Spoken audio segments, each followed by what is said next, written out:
Here's a mind bender. What if the person doing 30 minutes of cardio per week loses more fat than someone grinding out 2 hours daily? I just spent weeks researching this cardio controversy, and what I found will flip everything you think you know about fat loss upside down. By the end of this video, you'll know exactly how much cardio you need and why your body has been secretly working against you this whole time. For years, we've been told that cardio is the ultimate key to unlocking fat loss. Just run, bike, or use an elliptical to achieve a leaner body. Well, it turns out the picture is a lot more complex than that simple message. The idea that cardio is a magical fat-burning bullet is frankly a myth. Let's dive into the reality of how our bodies respond to cardio when it comes to shedding fat. Our bodies are brilliant and adaptable machines. When you start doing more cardio, your body doesn't just passively burn extra calories forever, it begins to adapt to the increased energy expenditure. This adaptation can work against your weight loss efforts over time. It's a concept explained by the constrained energy model. This model, popularized by researchers such as Herman Pontzer, suggests that our total daily energy expenditure has a limit.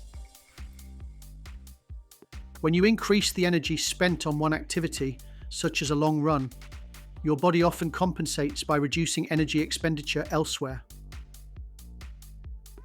This compensation can happen subconsciously. You might fidget less, sit more, or feel more tired and move less throughout the rest of your day. There's also the potential for subconscious diet compensation. You might feel hungrier after a workout and unknowingly eat back some or all of the calories you just burned. Now, the media often oversimplifies research findings, leading to the cardio is king narrative. They focus on the calories burned during the exercise session. However, this doesn't account for the body's adaptive responses that occur after the session and throughout the day. So, while cardio isn't pointless, its impact is often less significant than we're led to believe. This is especially true if you're not also making changes to your diet. You can't outrun a poor eating plan.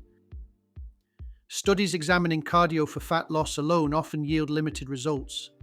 People typically lose only 20–50% of the fat mass predicted by the calorie deficit created during the exercise sessions.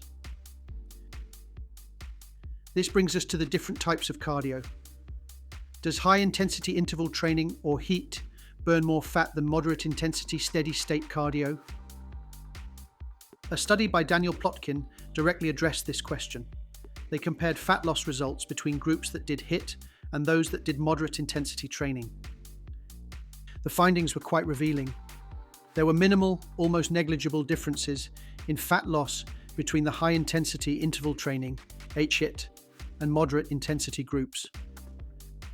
Even more striking, the fat loss effect in both groups was practically non-existent compared to a control group doing nothing. This again highlights the limited impact of cardio alone. So when does cardio work effectively for fat loss? It works best when it's combined with a proper diet. Let's be clear, diet is the primary driver of fat loss. Creating a calorie deficit through your diet is the most impactful step you can take. Cardio serves as a supporting element in this process. It can help increase your overall calorie expenditure, but it's not the main engine. Think about it. It's much easier to cut 500 calories from your diet than it is to burn an extra 500 calories through exercise every single day. We can learn a great deal from individuals who successfully manage their body composition, such as natural bodybuilders. They understand the hierarchy of fat loss. They prioritize their diet above all else. They meticulously track their food intake to ensure they are in a calorie deficit. Next, they prioritize weight training. This is crucial for preserving muscle mass while losing fat, which helps maintain your metabolism. Cardio is typically added strategically after diet, and weight training are dialed in. It's used when fat loss plateaus and an extra push is needed. This leads us to a crucial, often overlooked component: daily steps. This is your secret weapon against the body's tendency to reduce non-exercise activity. Aiming for a daily step count of 7,000 to 10,000 can make a significant difference. it increases your overall daily movement without the structured stress of formal cardio. Increasing your daily steps can often lead to noticeable fat loss before you even need to add dedicated cardio sessions. It combats the subconscious compensation we discussed. So, let's outline a recommended fat loss game plan, starting with the foundation. First, establish your daily step goal. Aim for a range of 7,000 to 10,000 steps per day consistently. Use a fitness tracker or your phone to monitor this. Second, include weight training in your routine. Aim for something like 3 to 4 times per week to build or maintain muscle. Third, and most importantly, focus intensely on your diet.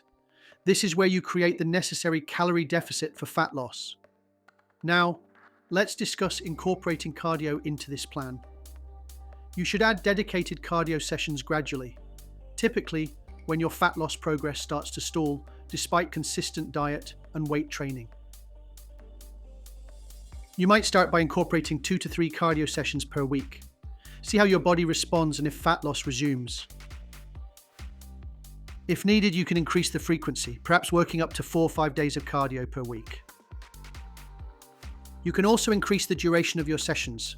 Start with maybe 20 to 30 minutes and potentially increase to 30 to 45 minutes per session if needed. When you do add cardio, what type is recommended? For fat loss, especially when combined with weight training, low-impact steady-state cardio is often the best choice.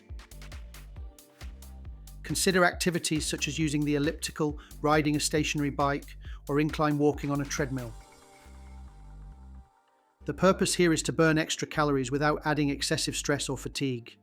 This helps preserve your strength for weight training and avoids overtraining. This brings us to the core fat loss strategy, which is truly a trifecta. The most effective approach involves combining 3 key elements. This trifecta consists of diet, weight training, and cardio. Each plays a distinct but essential role. Diet is the main character in this story. It's responsible for creating the calorie deficit needed to lose fat. Weight training is the protector. It helps you preserve precious muscle mass while you're losing weight, which is vital for maintaining your metabolism and shape. Cardio is a helpful supporting character. It assists by increasing your overall calorie expenditure and can help push through plateaus. Let's talk about realistic implementation steps. Don't try to do everything perfectly from day one. Start by establishing a consistent routine for your steps, diet, and weight training. Build that strong foundation first. Once those are consistent and you feel ready, or if progress slows, add in 2 to 3 20-minute cardio sessions. If progress stalls again later, you have options. You can increase your daily steps further, increase the duration or frequency of your cardio sessions. Most importantly, choose activities you enjoy. Consistency is key, and you're more likely to be consistent if you don't dread your workouts. Finally, let's discuss how to avoid common mistakes and ensure long-term success. One significant mistake is to completely abandon cardio once you've reached your fat loss goal. Maintaining some level of activity is crucial for preventing weight regain. Your body will still try to compensate by reducing non-exercise activity. Aim for a maintenance level of activity. Guidelines often suggest around 150 minutes of moderate intensity activity per week, which can include your weight training sessions. Additionally, aim to maintain a solid base of daily steps in the long term, ideally in the 7,000 to 9,000 range. This helps maintain a higher overall energy expenditure. Cardio should be viewed as a tool to support your goals, not a punishment for what you ate or a mandatory suffering session. Find ways to make it enjoyable. Ultimately, consistency and enjoyment are the genuine keys to long-term success, both in reaching your fat loss goals and maintaining them afterwards. Use cardio wisely as part of a balanced plan,